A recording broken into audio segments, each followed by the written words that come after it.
sinasabi ko na katalunan namin, katalunan din sa mga oil companies, ang katalunan namin dahil doon sa batas ng oil deregulation law. So, ang talagang dapat pukpukin dito, hindi lang kayong media, kundi pati kami, lahat kami dapat magkaisa na pukpukin natin ang media. Dapat ito naman ang bigyan natin tuon pansin. Hindi naman namin sinasabing tanggalin eh. Amiyandahan mo. Amiyandahan mo na hindi pagkagusto. Imagine mo ha, kasi may reason nun eh. Kung hindi abot ng 45, hindi magbibigay ng pamasahe. So, ang ginagawa ng oil companies, linoloko-loko tayo. Bababa, tataas, bababa, tataas. Samantalang, gusto ko naman, tumaas man ngayon. Eh, yung in-order mo nung araw na yun, di pa naman dinideliver eh. Puro mura yung nabili mo eh.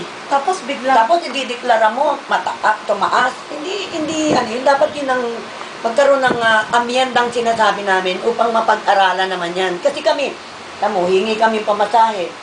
Mula noong December, January, February, March, April na ngayon. 4 na buwan na. Magka-4 na buwan na yung aming may desisyon na pero hindi pa rin linabas. Kailangan kaya sabi ko kay Chairman, huwag po kayo magagalit sa akin. Siyempre ang media magtatanong sa akin. Kami we're interested about the pay hike. Dahil inihintay namin yan, dapat may desisyon na yan. Sabi mo, bibigay mo ng desisyon. At sinabi niya sa amin na meron na silang desisyon. Hindi lang talaga sinabi sa amin kung magkano.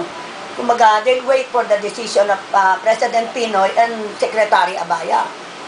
Yan ang sabi nila. So, ngayong mahal na araw, we're just waiting, we're giving them a chance for 1 week, itong mahal na araw na ito, na at least, hindi naman tayo, kahit na kailangan na namin, hindi naman kami yung kakala mo. Very impulsive. Oo, na you have to make the decision kagad. Kung hindi naman kami patient nandiyan pa rin yung patient namin, nandiyan yung namin, inihintay namin. Kung dumadaan kami sa talagang protocol na na sitwasyon.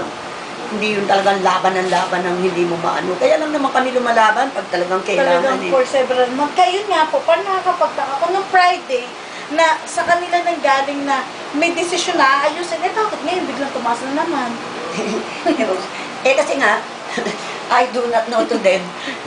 Kasi nung araw, last administration, meron pagkakataon niya na alam namin na aabutin ng 45 hanggang 48 talaga ang krudo noon. Kaya parang timano na ibigay na rin kaagad yung para maging 850.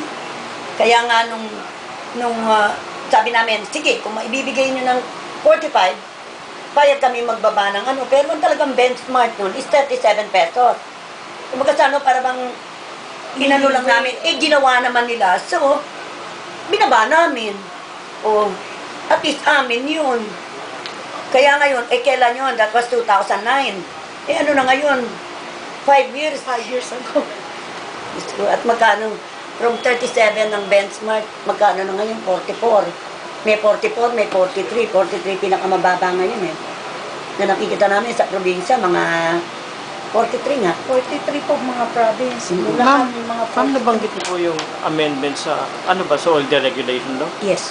Ano pong particular na amendments ang gusto ng grupo?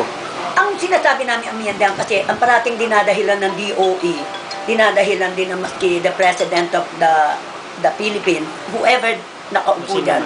Ang parating sinasabi nila, kasi there is an oil deregulation law. We cannot decide.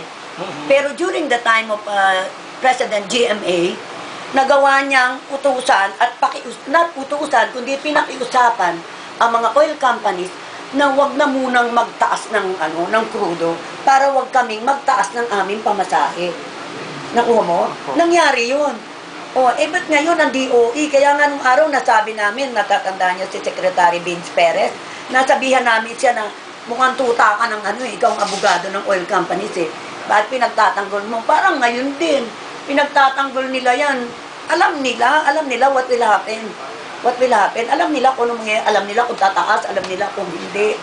Kaya, huwag naman ganun. Kasi dapat, may pananaw din naman sila. Kung sa 100%, ang 50%, ibigay mo naman sa kapakanan ng mga naghahanap buhay.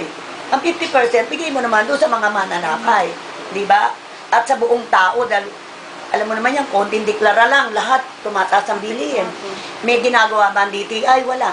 Domino effect yun eh. Di ba? Kaya dapat, ang mga congressman na nariyan sa kongreso, amiyandahan na nila yan. Yan naman ang bigyan nilang tuon pansin. Hindi ko ano-anong batas ang mga ginagawa nila, mga house bill.